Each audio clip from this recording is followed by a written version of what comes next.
సనాతన ధర్మంలో పూజ చేస్తే అందరూ బాగుండాలని చేస్తారు తప్ప మా ప్రసాదాలు తిన్న వాళ్ళకే పూజ బాగుండాలి, మేమెవరికి ప్రార్థనలు చేస్తామో వాళ్లే బాగుండాలి, మా ప్రసాదాలు తినని వాళ్ళు పాడైపోవాలి, ఇంకోటి ప్రసాదాలు మాకక్కర్లేదు, ఇలాంటి పూజలు సనాతన ధర్మమునందు ఉండవు.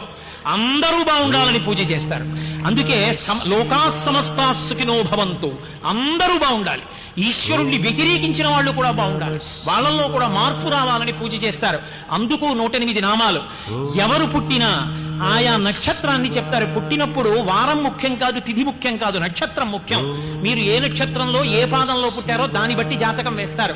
జనన మరణముల యందు నక్షత్రం ప్రధానం.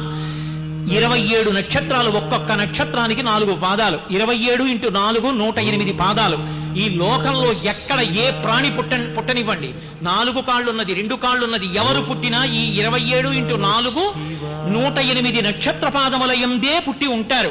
108 నక్షత్ర పాదముల యందు పుట్టిన సమస్త లోకము సుఖముగా ఉండుగాక అని 108 నామాలతో పూజ.